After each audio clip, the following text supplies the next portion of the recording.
तो स्कूल में चोरी के आगे की ये वीडियो है, क्योंकि चाय लेके आ गया था, मैं नहीं बोला था, वो चाय लेके आ गया था। तो अभी पूरी बताई, हम नॉर्मल समझते रहे, जो आज की तारीख में समझ में हमें आ रही है, ये हो गई जी। सब बात आती जाती हो गई, आई गई हो गई। तो फिर जो है देवराज आता है घर पे। अब ये बात तो मुझे याद नहीं है कि इस घटना के पहले आता है या बाद में आता है। और वो ये कहता है, जिसमें मैंने ये कहा था कि ये लोग भी, पंडित और ये लोग भी एक हो जाते हैं, ये मैं पहले लखनऊ में बोल चुका हूँ। उसका संबंध मुझे इस घटना से जुड़ता हुआ दिखाई दे रहा है। तो बात ये थी कि वही हमारी पंडित से लेके, पंडित ने किसी बात को लेके ये हो गई है कि उसने ये कहा कि सरकारी संपत्ति को नुकसान पहुंचाया।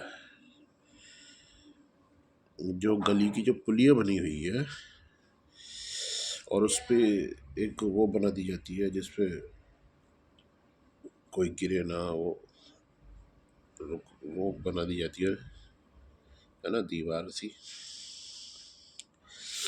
उसे तोड़ने की बात को बोलता है कि भाई उसे तोड़ना था, ये रिपोर्ट हमें करनी है। क्या था वो, जो कि सरकारी संपत्ति को नुकसान पहुंचाया, ये घुमा के करा जाता है। भैया के पास आता है। जब मैंने ये कहा था, मैंने ठीक है भाई, मैंने उसकी बात को वहीं रफा दफा करा, क्योंकि दिमाग चाट रहा था, भैया कुछ बोल नहीं रहे थे। मैंने बोला ठीक है भाई, मैंने ये भी एक हो जाते हैं पंडित वंडित।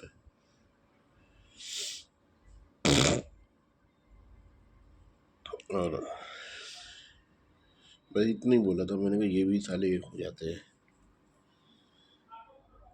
तो उसका जो मतलब था कि जो सरकारी संपत्ति, वही सेम प्रोसेस है, सेम सरकारी संपत्ति को नुकसान पहुंचा सकते हैं, वो चोरी भी तो करा सकते हैं, वो भी तो सरकारी नौकरी जो संपत्ति हुई,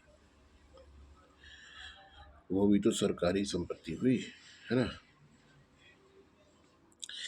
ये कनेक्शन वहां से जुड़ता हुआ दिखाई दे रहा है। तो यही लोग करा रहे थे, सीधी सी बात है, यही लोग इस चोरी को करा रहे थे। मतलब मेरे पापा भी निशाना थे, पापा निशाना, पापा की नौकरी, मम्मी की नौकरी, जिसका सबसे ज्यादा इन्हें खल रही थी, सबसे ज्यादा इन्हें खल रही थी, है ना। तो हर तरीके से हमको बर्बाद करना चाह रहा था। अब सीधी सी बात है, जिन्होंने उस स्कूल में पापा के नाम की पट्टियाँ लगी हुई है, अगर ऐसे ही चोरी करानी होती तो पापा स्वयं बनाते इस स्कूल को, ना कि किसी और को ठेका देते।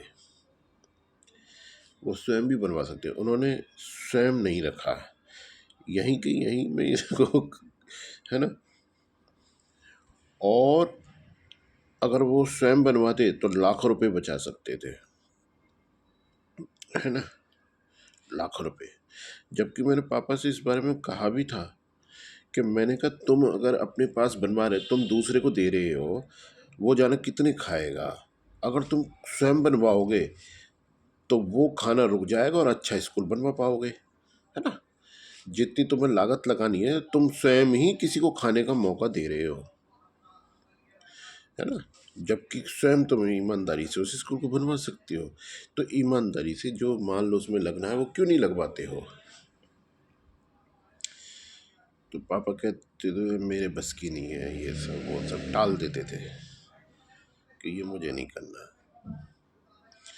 तो खैर वो स्कूल बना, वो चाहते तो लाखों रुपये उस स्कूल को बनाने में खा सकते थे, ना कि 2 कौड़ी की चोरी का वो करते। वो इसका भी खंडन हो गया यहाँ पे। तो ये सब हमारे खिलाफ साजिश चल रही थी। अब मास्टर वहाँ पे बैठा रहता है, अगर सर्दियों का समय है तो 10 बजे 10 से 5 बजे तक का स्कूल होता है। सर्दियों का समय तो शायद 8 बजे से होता है, 7 या 8 बजे से स्कूल होता है, और 12-1 बजे तक, है ना, मास्टर के वहाँ बैठा रहता है। इतनी देर उसने काम किया और बस आ गया अपने घर पे। इस बात का मतलब नहीं है मास्टर वहाँ बैठा रहता है, मतलब ये है, इसका खंडन यहीं की यहीं हो रहा है। उस स्कूल पे पटिया लगी हुई है पापा के नाम की, और वो पटिया इस बात का सबूत है कि दोनों पार्टियों का अकेले विरोध सहा पापा ने, और वो पटिया, वो स्कूल बनवाया। ऐसा व्यक्ति पे इल्जाम लगाना, है ना, एक दुस्साहस के बराबर है। दुस्साहस सिर्फ आतंकवादी हो सकता है, ऐसा आदमी, रंजिशन, है ना, जिसमें जान का सबका खतरा था। गांव से बैर लेके देखो, पता लग जाएगा भोसड़ी वाला तुम्हें जो गाल बजा रहा है। लेके तो देखो, गांव से, किसी भी गांव से तुम पंगा तो लेके देखो, फिर देखो तुम भोसड़ी के तुम्हारी क्या भसरा सा बनता है ना। पब्लिक की मार का कोई सबूत नहीं होता है किसने मारा, समझ गया भोसड़ी के, किसने मारा, पब्लिक, पब्लिक ने मारा, खत्म बात, है ना। भोसड़ी के औकात में रह के बोला कर, औकात में, है ना। बच्चे जो है ना, घेर में पड़ते थे बारिश और धूप सहते हुए, सर्दी, गर्मी, है ना, सब कुछ सहते हुए, उसे देखते हुए पापा ने वो स्कूल बनवाया है। तो ये अभी मुझे साजिश मेरी खोपड़ी में ही, इनकी साजिश है भैया। उस बात को पता नहीं कितने साल हो गए, उस बात को पता नहीं कितने साल हो गए, और आज समझ में आ रही है। आज कितनी तारीख है? 31 मई 2024। 31 मई 2024 को 11:20 पे सुबह के ये वीडियो बन रही है, इस समय समझ में आ रही है। इतने सबूत होते हैं सच्चाई के। मैंने कहा ना कि सूरज को कोई साला ढक नहीं सकता है, कोई भी, किसी की औकात ही नहीं है। इल्जाम लगाया तो ये ले, इल्जाम लगाया तो ये ले, और इन्हीं हालातों को देखते हुए कोई ठोस कार्रवाई नहीं की जा सकी, ठोस कार्रवाई। अब इसके लिए जिसने ये रंजिशन किया है, क्या जांच, अगर वो जांच का हिस्सा था तो क्या जांच थी भोसड़ी के? सबसे पहले वो नकारा साबित होगा, दूसरा वो देशद्रोही साबित होगा। वो मुझे उस तारीख से जेल में चाहिए, जितनी तनख्वाह उसने ली वो सब मैं चक्रवर्ती ब्याज के सरकारी खातों में चाहिए। उसे रिमांड पे लगे पूछा जाना चाहिए किसकी साजिश का ये सब हिस्सा था। देवरात तो सामने आ चुका, देवरात तो सामने आ चुका, किसे इतना इंटरेस्ट था? मानहानि का केस इसमें अलग बनता है, क्योंकि मेरा बाप भी महापुरुष था। मैं, ये सारे प्रूफ हैं, ये सारे प्रूफ हैं, ठीक है, ये सारे प्रूफ हैं, वो महापुरुष थे, अपनी लिमिट में रहे।